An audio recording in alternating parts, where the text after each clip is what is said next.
Sonia took a deep breath and knocked on Henry's door. Her heart was beating fast. Henry opened the door and smiled warmly at her. That smile made her feel a little braver. "Henry," Sonia began, her voice a bit shaky. "I've thought a lot about us, and I want to spend the rest of my life with you." Henry's eyes sparkled with joy. He gently pulled her into a hug.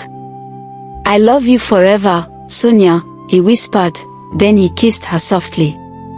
Sonia felt her heart fill with happiness.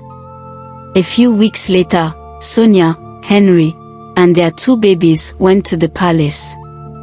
Henry's father, King Christopher, was very sick and lying in bed. The king's face lightened up when he saw his son and grandchildren. He smiled weakly at Sonia. "I've heard so many good things about you, Sonia," the king said in a very soft voice. "I'm glad you are here. You must be very special to have made Henry love again. He promised never to love another woman after his first wife hurt him, but you changed that." The king looked at Sonia with gratitude. "You have brought joy and happiness back into his life, and for that, I am very grateful. I want to bless your union and welcome you into our family." As the king spoke, Henry's brother Prince Jasper and Prince Nelson stood nearby. They didn't look happy, but the king didn't notice. He was focused on Sonia and Henry. The king prayed for Henry and Sonia, blessing their union and welcoming Sonia into the family. Sonia smiled and felt very happy. A month later, Henry and Sonia got married in a small, simple ceremony. They promised to love each other forever. Their love was stronger than ever.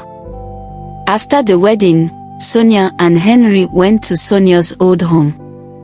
One of her aunties had taken over the house. The aunt was shocked to see Sonia. "You are supposed to be dead," the aunt exclaimed. Sonia smiled coldly. "I'm very much alive and I've come for what is mine." The aunt tried to run away, but Sonia and Henry were too quick. They caught her and handed her over to the police. While the police were taking her away, the aunt revealed that her sister was at another location. Sonia and Henry followed this lead and found the second aunt. She was also arrested. This second aunt revealed that the third aunt was hiding in a different place. Sonia and Henry tracked her down, and she too was arrested. As the police took the aunties away, Sonia confronted them. "How could you be so mean?" she asked, her voice filled with anger and sadness. "You didn't even let me mourn my dad but sold me into slavery instead. Where is my mother?" The aunties looked ashamed. "We were desperate, Sonia. We didn't know what else to do," one of them said. Sonia shook her head. "You should have thought of that before betraying me. Now the tables have turned, and I'm in control. I will find out the truth about my parents," Sonia declared, looking at her aunties. "I know one of you is responsible for what my mother is going through. Where is she?" One of the aunties shook her head, pretending to be innocent. "I don't know about your mother. I didn't harm your parents, Sonia, it was her," she said, pointing at another auntie. "She poisoned your food, but your parents ended up eating it instead." Sonia's face turned pale with shock.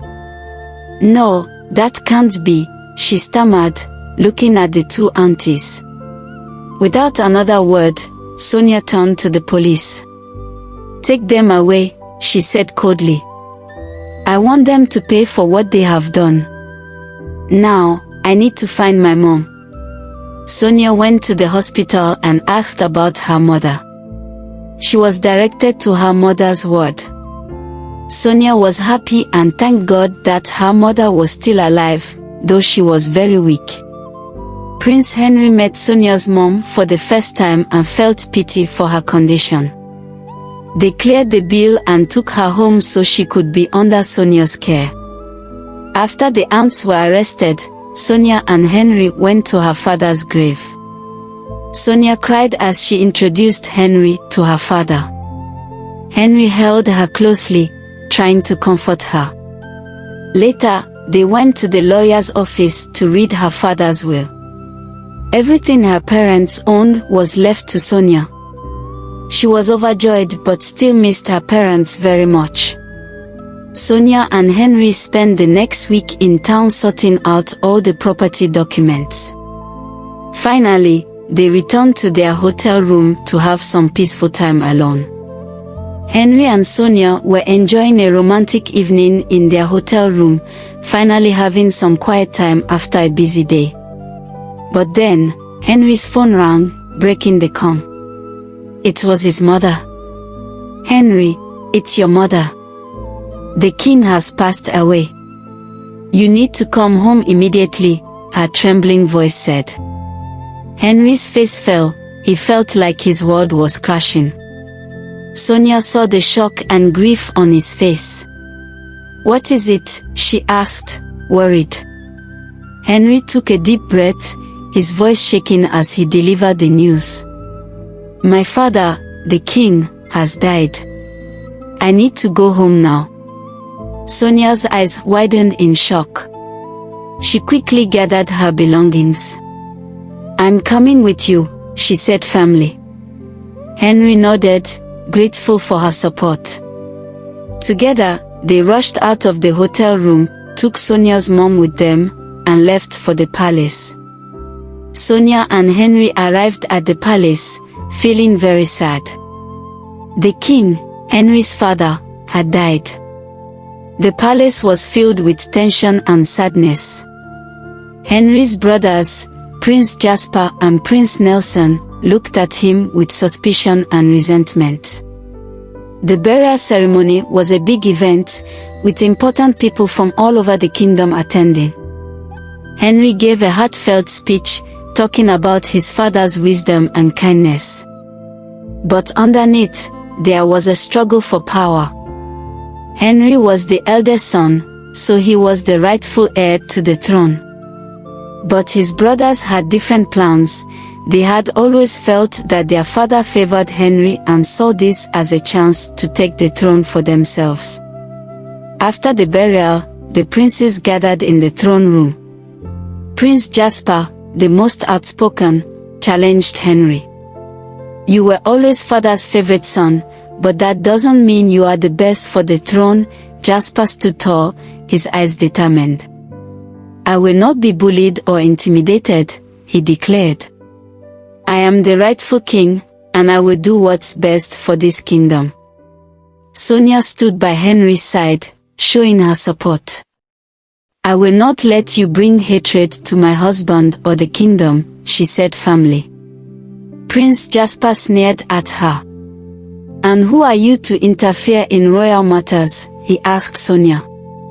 Prince Henry's face darkened with anger. "She is my wife, and her words carry weight," he said firmly. "I will not be threatened by your schemes." Prince Nelson joined in. "You are just a commoner, Sonia. You don't belong here." Henry remained calm but was very angry. "Enough," he commanded. "You will respect my wife and your future queen." But his brothers continued to insult Sonia and question the legitimacy of her children. "You are just a nobody," Prince Jasper said. "Your children are bastards, born out of wedlock." The queen, Henry's mother, couldn't bear the insult and stormed into the room, her face red with anger. "How dare you?" she thundered. "How dare you speak of my son and his wife in such a manner?" The princes stopped their verbal assault, but their eyes still burned with resentment. Subscribe to my channel.